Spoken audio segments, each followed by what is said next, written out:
Pemirsa, masa kanak-kanak adalah yang paling bahagia bagi kita. Kita bisa bermain-main dengan bebas dan leluasa tanpa beban.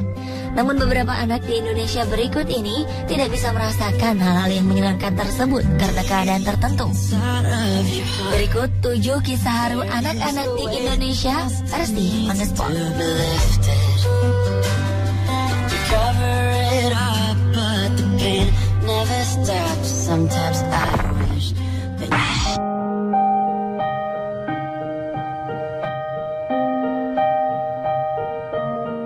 Usianya boleh masih sangat muda, yaitu sekitar 8 tahun. Tapi karena kondisi ekonomi yang sangat minim, Aisyah harus memikirkan kondisi ayahnya yang sedang sakit selama 2 tahun terakhir. Anak-anak di usia Aisyah seharusnya sudah duduk di bangku sekolah dasar. Namun Aisyah sama sekali tidak memikirkan hal itu. Aisyah harus melewatkan kesehariannya dengan mengurus ayahnya yang terbaring lemah di beca. Mulai dari memandikan hingga memberi makan. Ayah dan anak ini terpaksa menjadi gelandangan sejak ayah Aisyah menderita penyakit paru-paru akut, sehingga tidak bisa lagi mencari nafkah. Sementara sang ibu telah berpisah dengan ayahnya beberapa tahun sebelumnya. Hebatnya, mereka tidak pernah meminta-minta, namun kadang ada saja yang menaruh belas kasihan dan memberi mereka sedikit uang untuk bekal hidup. Dengan tubuhnya yang kecil, Aisyah mendorong beca ayahnya tak tentu arah. Mereka sering mampir di emperan Masjid Raya di Jalan Sisingamangaraja, Medan, Sumatera Utara.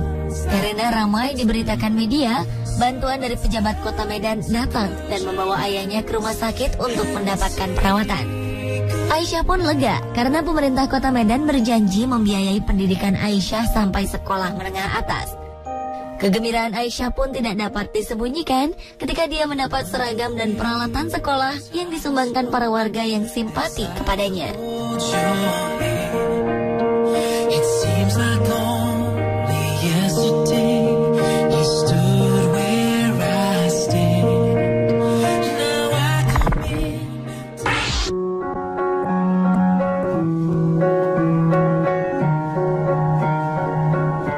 Selanjutnya, memiliki 7 saudara dengan keadaan ekonomi keluarga yang pas-pasan memaksa Sony untuk rela berhenti sekolah. Anak ketiga dari 8 bersaudara ini memilih untuk menggembalakan bebek yang telah dipelajarinya sejak umur 5 tahun. Setiap pagi, Sony mengantarkan adik-adiknya berangkat ke sekolah.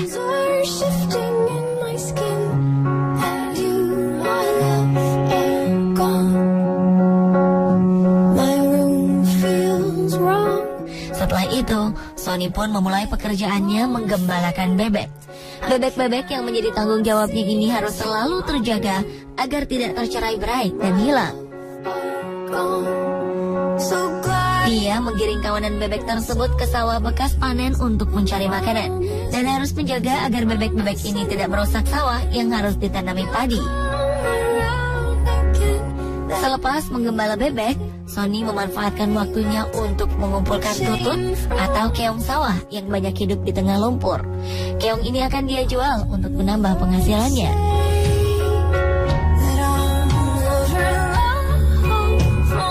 Sadar akan kondisi ekonomi keluarganya yang serba kurang, Sony pun tidak pernah mengeluh.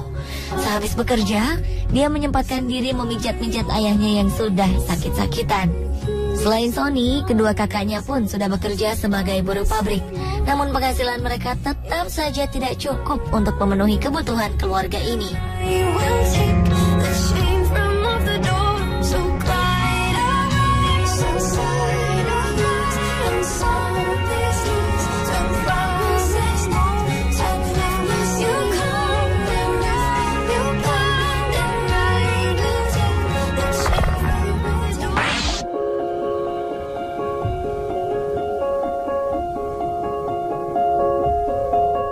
Menjadi sulung dari 5 bersaudara membuat Nanang merasa bertanggung jawab atas kehidupan keluarganya.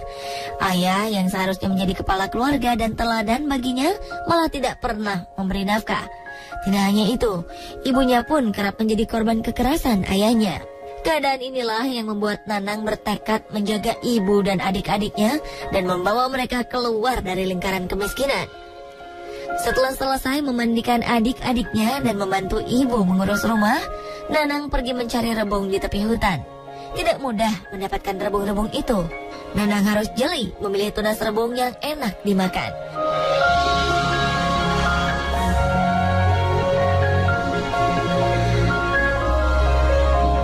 Belum lagi Nanang harus berhadapan dengan sekawanan semut merah yang biasanya bersarang di bawah rimbunan bambu.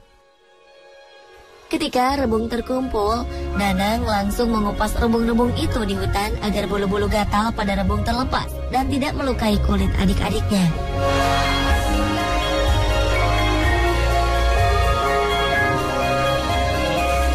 Di perjalanan pulang, Nanang menyempatkan diri mencari keong emas di tepi danau untuk menambah penghasilannya.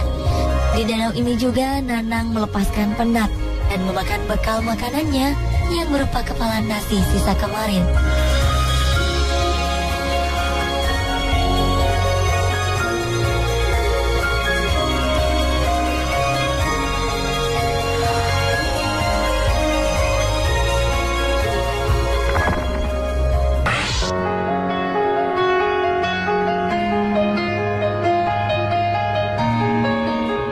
Waktu senggang bagi anak-anak biasanya dihabiskan untuk bermain dengan teman-temannya. Namun tidak bagi gadis kecil bernama Wina ini. Wina harus menjauhkan diri dari kesenangan itu. Himpitan ekonomi yang menimpa keluarganya memaksa Wina harus mencari uang tambahan agar tetap bisa bersekolah. Sepulang sekolah, Wina harus menyelesaikan semua pekerjaannya dan tugas sekolah sebelum malam tiba. Rumah gubuknya tidak memiliki listrik, dan mereka hanya memiliki sebuah lampu damar untuk menerangi rumahnya di malam hari. Seperti mengejar waktu, Wina mulai mengerjakan tugas sekolah, membereskan rumah, dan membuat sapu lidi hingga matahari terbenam. Selain itu, Wina juga harus berkeliling menjajakan sapu lidi yang harganya Rp3.000 dengan perut kosong. Uang yang terbatas membuat Wina dan keluarganya sering harus melalui hari tanpa mengisi perut dengan makanan yang cukup.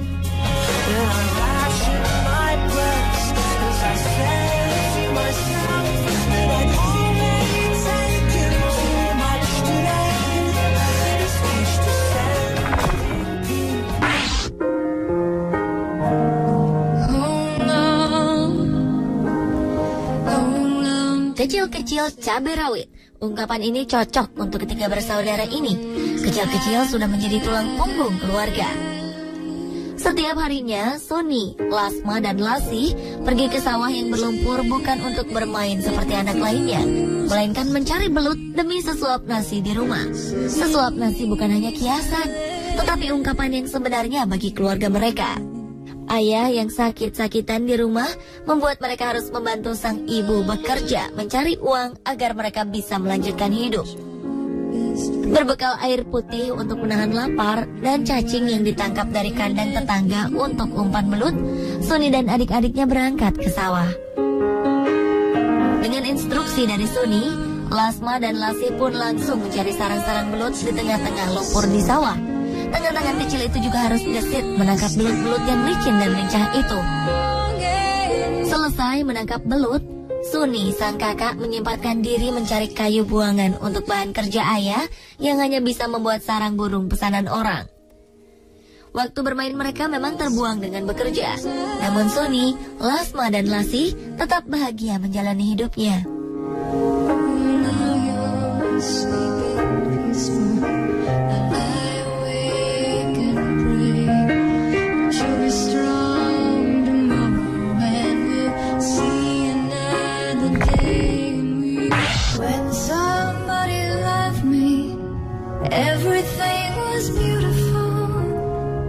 Jika mendengar kisah hidup bocah bernama Lilis ini, siapapun mungkin tidak ingin menjalani hidup seperti yang dia alami. Namun Lilis dengan tabah dan tersenyum mengerjakan semua yang dia bisa kerjakan, termasuk ikut merawat ayahnya di rumah sakit. Lilis terlahir dengan tubuh normal dan sempurna. Namun di usianya yang baru menginjak 1 tahun, Lilis mengalami demam tinggi. Ketika itu juga, sang ibu harus berpulang ke Yang Maha Kuasa. Kurangnya biaya hidup membuat Lilis tidak bisa mendapat pengobatan yang bisa menyembuhkan demamnya. Lilis pun akhirnya sembuh dengan sendirinya. Namun dia menderita lumpuh dan bisu. Dengan keadaan seperti ini, Lilis hanya bisa bergantung kepada nenek yang merawatnya setiap hari. Sang ayah yang diharapkan berada di sampingnya pergi entah kemana. Keberadaan ayahnya baru diketahui ketika sang ayah tertembak polisi karena mencuri motor untuk biaya menikah lagi. Mendengar ayahnya terbaring di rumah sakit, Lilis yang tidak menyimpan dendam itu langsung menawarkan diri untuk ikut merawat ayahnya di rumah sakit. Dengan tersenyum, bocah berusia 7 tahun ini merawat ayahnya didampingi oleh neneknya. Lilis sangat senang ayah yang sudah lama ditunggunya akhirnya kembali ke sisinya.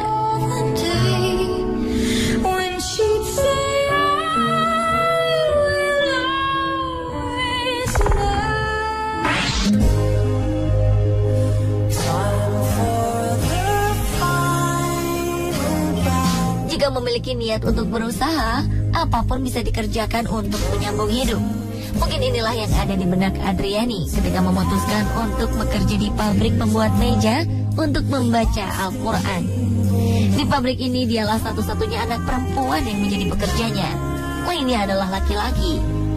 Meskipun perempuan, Adriani tetap mengerjakan apa yang dilakukan oleh rekan-rekan kerjanya, seperti mengamplas kayu jati berukir, memoles, dan membelitur hingga meja siap pakai.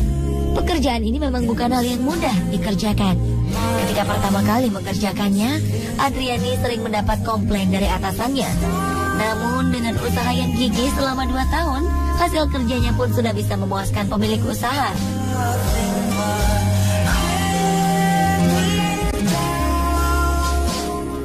Adriani memang memiliki ayah dan ibu yang masih sehat dan kuat. Mereka juga masih bekerja. Sang ibu pembuat tempe gembus untuk dijual ke pasar, sementara sang ayah bekerja di pabrik pembuat tahu. Namun Adriani memiliki cita-cita untuk menjadi guru. Inilah yang membuat dia gigih bekerja agar bisa membantu orang tuanya membiayai sekolahnya dan sekolah kedua adiknya.